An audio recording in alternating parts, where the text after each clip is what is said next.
is the language of algebra. Here is your journal choice. Look through another one of your textbooks for a formula. Explain in writing what the formula means, what each variable represents, and when or how the formula is used. And you'll have to do one journal from sections 1.1 through 1.3. So if you don't like this one, you can use one of the other ones in sections 1.2 or 1.3. Okay, let's get started. Objective and what's the point in this lesson? Our objective is going to be to translate and evaluate algebraic expressions and formulas. And we're also going to review some important algebra vocabulary. This is learning target 1 for the chapter.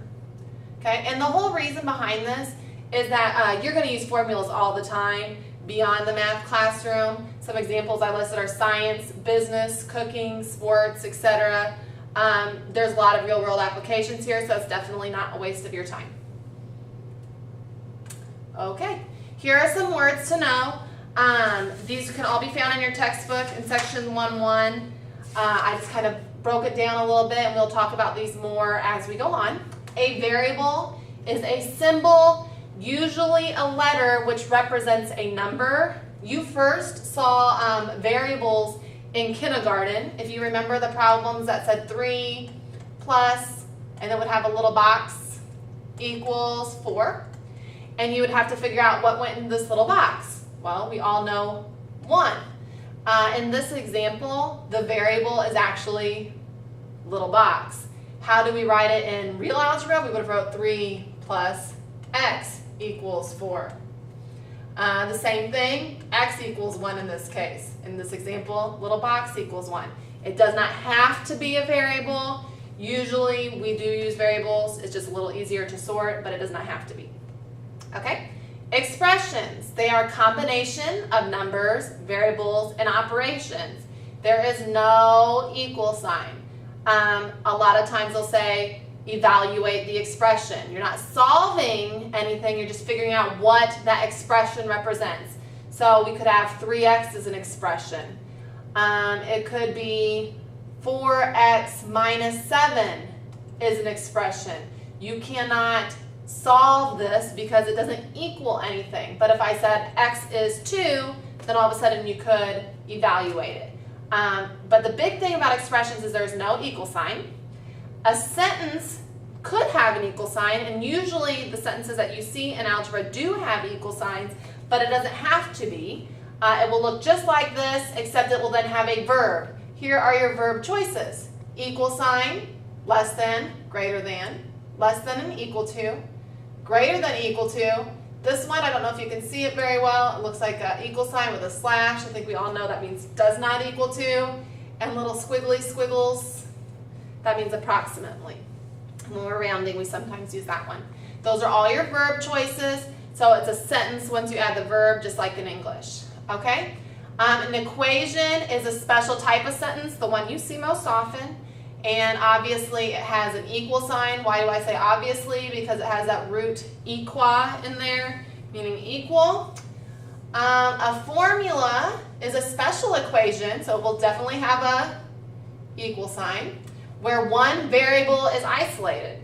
So let's talk about some formulas we may have heard of. E equals mc squared. Okay? We don't use that much in math, but I always think of it first. Other ones just could be y equals mx plus b. I need to make this a little thinner. And there are lots you could look at. We'll talk about those more later. And an inequality is any of the sentences where the verb is not an equal. So all these other choices here, those make it an inequality. You guys are used to thinking inequalities just have less than, equal, less than, greater than, less than, equal to, or greater than, equal to. These two are also inequalities because it's not equal. But usually for the most part, most mathematicians do consider those other ones the major ones. But the definition just says not an equal. So something to keep in mind. Okay? Let's go to the next, I don't know if I wanted to do that. The next slide here. Okay, we are going to practice writing expressions and sentences. The book described an example as to when using an algebraic expression can be helpful in problem solving. The steps they gave you, and this is on page 7 in your textbook, was to make a table, find a pattern, and then draw a conclusion. Now this is really formal. I know you guys solve these all the time, but this will give you a clear-cut way of how you can do it every time. Okay? This is going to be a similar example to what's in the book, but a little different. We are going to talk about Maria. There's a song about Maria. How do you solve a problem like Maria? Okay. Here we go. Maria collects stamps. She already has 860 stamps in her collection. It seems a little excessive, but that's what she has. She plans to buy 20 stamps each month. How many stamps will she have in M months? Okay, so a lot of you guys can figure out what to do right away, but we're going to try to stick to the formality that they went with here. We're going to start by making, I like to make just like a list. This is how I think. You guys could do this differently. There's no right or wrong way how to do this. So I'm going to start with, well, what does she have today? And I know that today she has, I'm going to just put a little arrow here, 860 stamps. Okay? So in 1 month from today, how many stamps will she have? Now this is the one thing that's a little confusing. If you have a calculator, it's very easy to want to just take the 860 plus 20 and write 880 here. That doesn't always help you see the pattern. So what the textbook and I am going to suggest is if you are having a hard time finding the pattern, to write what you started with. And then what did you do to it? Oh yeah, she bought 20 more stamps. So you write 860 plus 20. If you want to beside it write 880, that's fine. I sometimes do it at the very end if I can't figure it out. Okay, so now let's talk about 2 months. How many does she have now? Well, she still has 860, that's my original. And this time she's not adding 20, she's adding the 20 she had before, because that's what she had last month. Now she's adding 20 more. Okay, this can be written a different way. 860 plus 20 times 2. Okay, and yes, this is really formal. Do I expect you to do this on your homework every time? No, but we're really breaking it down so we can see the pattern. In 3 months, how many will she have? 860 plus 20 plus 20. That's what she had in 2 months. And then what'd she get? 1 more month. So this now gives me 860 plus 20 times 3. When you write it this way, you can really see what's happening here. You started with 860 plus 20. Is there another way I could write this? Yes, times 1. 20 times 2. 20 times 3. I think we can see what's going on here. I could go forever, but that would be incredibly boring. And some of you probably have already started to fast forward. So the question is, after how many M months, how many stamps will she have? Well, 860 plus 20 times, do you see how these match? 3 months, 3. 2 months, 2. So in M months, what is she going to be multiplying by? M. 860 plus 20M. It makes sense that we are getting an expression here because they're asking for it in terms of variables. So I'm not going to get just a solid number. It's M months. Okay? Now, we can use this formula then to figure out how many stamps she's going to have in 8 years. What do I plug in? Well, do I plug in an 8 here? This is where you really have to be careful. And people like to get tricked by these because they're in such a hurry and not thinking about what's being asked. 8 years. M represented months. So the first thing we need to do is figure out how many months are in 8 years. I think we all know how to do that. 8 times 12.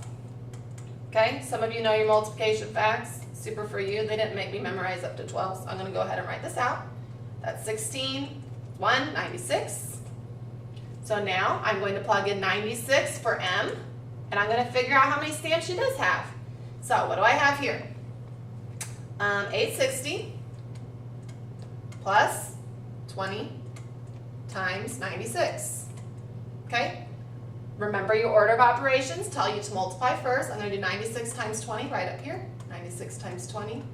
I'm doing the trick where you can shift the 0 over. I think you probably know it. If not, we can talk about it tomorrow. 6 times 2 is 12. Carry your 1. 18 plus 1, 19, 19, 20. So 860 plus 1920. Add it, and I get 0, 8, 7, 2. 2,780 stamps. Yeah, she's a little different. but we're not going to judge Maria. Maybe stamps are kind of cool. Who knows? Okay? All right, if you have any questions, please mark them down and we will talk about those tomorrow. We're going to move on now to practice evaluating expressions and formulas. Okay? We use formulas all the time in the real world. Here are the steps. Substitute a value for the variable and calculate the result. You will hear me say this a lot. I don't know, you guys probably never even heard of it. It's a commercial for a Glade. They would always say, plug it in, plug it in. So anytime we have a expression or formula we're evaluating, I just say plug it in, plug it in. Plug in what you know, see what you're left with.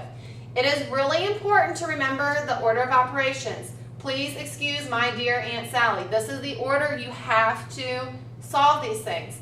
Notice, and I don't know if you've seen this before, the MD has a slash between it and the AS has a slash in front of it. That is super, super important, and kids make these mistakes all the time.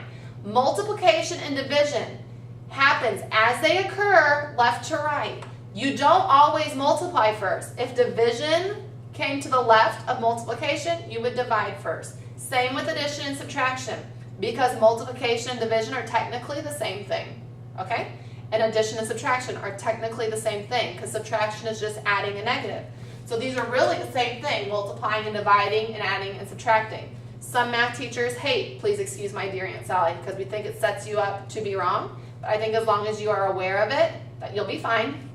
The other thing you guys will make some mistakes on are remembering that fractions contain automatic grouping symbols, as do radicals. What do I mean by a radical? A square root. When I have a square root, automatic parentheses under that.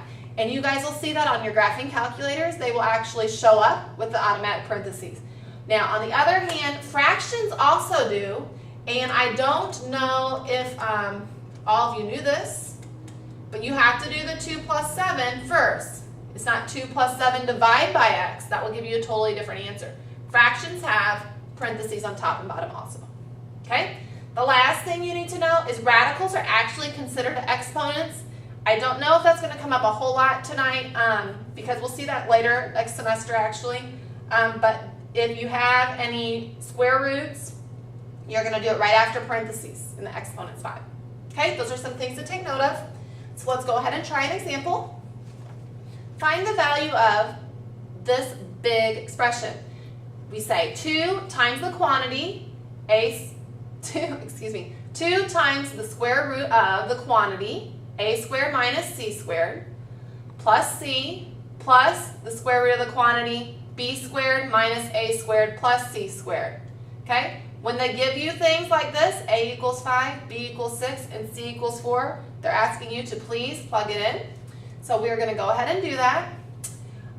2 times the square root. It is okay if you do some of this in your head. I'm going to ask you to be careful. But first, I usually just plug it in as it says. 5 squared, because a is 5, minus c is 4, 4 squared. I do realize some of you will plug in 25 and 16 here. Again, that is okay. But I suggest the first time you write it through, c is 4 plus square root of the quantity, b squared, that's 6 squared, minus a squared, that's 5 squared, plus c squared, which is 4 squared. Okay, this is a bit of a doozy, but I'm pretty confident we can do it. Please excuse my dear, that's a compact deal there, Aunt Sally. All right, so let's do the parentheses. Where are the parentheses? Here are some parentheses, and here are some parentheses. So we're going to do those first. So I'm going to have 2 times the square root of. Inside these parentheses, I have exponents. So that's 25 minus 16. Still have parentheses there. That is 2 times the square root of 9. That's my first step. Plus 4, just bringing that right down. Plus, let's look at this. 6 squared is 36 minus 25 plus 16. This is exactly what I'm talking about, the add and subtract. I'm going to do 36 minus 25 first because that's how it shows up, left to right. That's 11 plus 16 is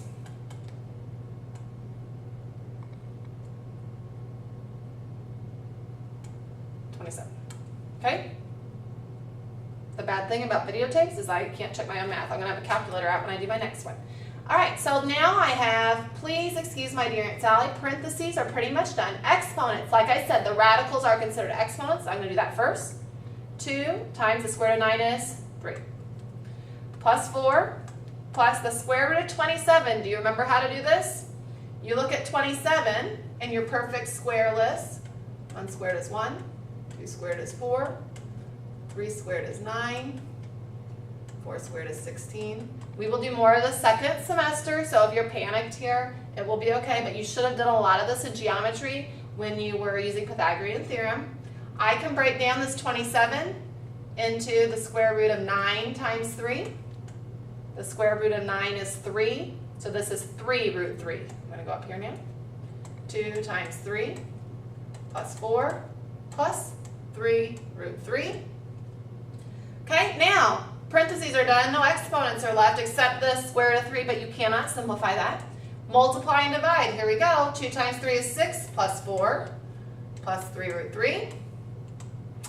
And no more multiplying or dividing, so we're just going to add and subtract. 6 plus 4 is 10 plus 3 root 3. Some of you are really badly going to want to write 13 root 3. That is not the case. These are root 3s. These are regular numbers. They cannot go together.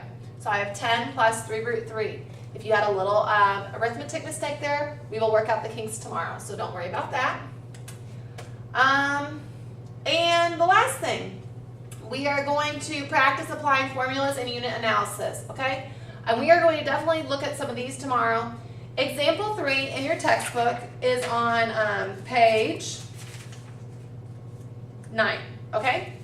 It deals with something called kilowatt hours. And the key to your success in this is unit analysis or dimensional analysis. And if you're in chemistry right now, you will do this a lot this year. If you're in advanced chemistry, this will be like water under the bridge. This will be super easy for you. In a nutshell, what this means is we are going to change one quantity to another. And you have done this before, even as early in elementary school when you're changing dollars to cents and time, like hours to minutes, okay? The way we do this is you cannot change the quantity you start with. So let's look at, for example, 5 feet. Okay? I want to change feet to inches. Okay? Now, 5 feet has to be the exact same as inches. So how can I not change 5 feet? What are things I can do to 5 feet that won't change it? Well, there are 2 things you could do. You could add nothing to it. If I add 0 to 5 feet, it doesn't change it. It's still 5 feet. The other thing you can do, and this is the thing we are going to do, is I can multiply by 1. And that's exactly what I'm going to do. I'm going to take 5 feet, I'm going to multiply it by a fancy version of 1 to figure out how many inches we have. So what are the types of ones that we can have? Well, the most famous one is just 1. After that, maybe we have 2 over 2. That equals 1. How about 7 over 7 equals 1, right? How about 4 plus 7 over 11 also equals 1. You see how these all look different? We're going to even get more creative. How about x over x? Does that equal 1? Yes, it sure does. How about wow over wow? Does that equal 1? Same on top and bottom. Sure does. This is the type of ones, though, you are going to be considered with, okay? I need feet to go away. So I want feet to be on bottom. If I have 1 foot, what is that the same thing as? 12 inches. Is 12 inches over 1 foot still 1? Yes. And that's the kind of fancy versions of 1 we use in dimensional analysis all the time. So I'm going to change this to 12 inches over 1 foot. And this is good because look what happens here. Foot over foot is 1. So now the feet kind of cancel out, we say. I hate when you say that because it doesn't really go away. It's just the same thing as saying 5 times 1. Okay? So feet over feet, we kind of cancel out there, for lack of a better word, and it drops out. And I'm left with just inches, which is exactly what I want. So now I just take 5 times 12, which equals 60 inches. And that is what dimensional analysis is in a nutshell. Okay, so let's look at the example. A kilowatt hour is a kilowatt of power used for 1 hour. A 15-watt energy saving spiral bulb produces the same amount of brightness as a 60-watt bulb. What does it cost to have a 15-watt bulb turned on for 33 hours at 9.53 cents per kilowatt hour? I really, really love this problem for a variety of reasons. And we'll talk about some of this tomorrow. There was a similar problem done in this very school when trying to figure out how much it costs to leave the lights on the tennis courts on. If you ask me about that tomorrow, we'll talk about that a little bit. We're going to use the formula from page 9 to fill in the info above. Cost equals watts times hours times cents. Okay, so how many watts do I have here? I have 15 watts. How many hours am I talking about?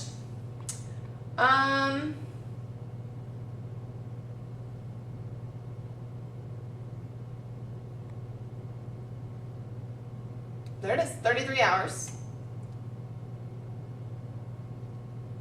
And how many cents per kilowatt hour? 9.53. Sorry about that.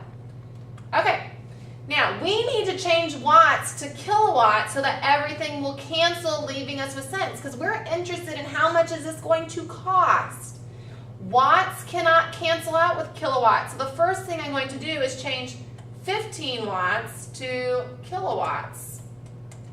So I'm going to multiply it by a fancy version of 1 to get kilowatts. So I need watts to cancel out, so I'm going to change watts to kilowatts. Now, there is a saying, King Harold died unexpectedly drinking chocolate milk. And it's a very tragic thing that happened to King Harold, but if you're going to die unexpectedly drinking chocolate milk, it's not that bad of a way to go. So we're going to look at this in terms of a way to remember your metric system. Kilo, hecto, deca. This is your actual unit. I can't remember room here. Deci, centi, and this last one is milli, sorry. Okay? So these each represent 10, so however many you move is how many, what the exponent on your 10 is. So I'm going to change watts, which is my unit, to kilowatts. I have to move 1, 2, 3, okay? So 1 kilowatt is the same thing as 10, 100, 1,000 watts. Makes sense if you remember kilometers and stuff like this. In this case, the watts drop out, and I'll take 15 divided by 1,000, which is the same as moving the decimal 3 places to the left. So now I have, changing this piece of the formula to kilowatts, 0.015 kilowatts times 33 hours times 9.53 cents per kilowatt hour. The kilowatt cancels out and the hours cancel out. We just need to multiply 0.015 times 33 times 9.53. And you know how much it's going to cost? 4.72 cents. Not too shabby for 33 hours. Okay? And that's all I have for you today. You will begin your homework tomorrow. If you'd like to read through the next section, feel free to do so. Thanks.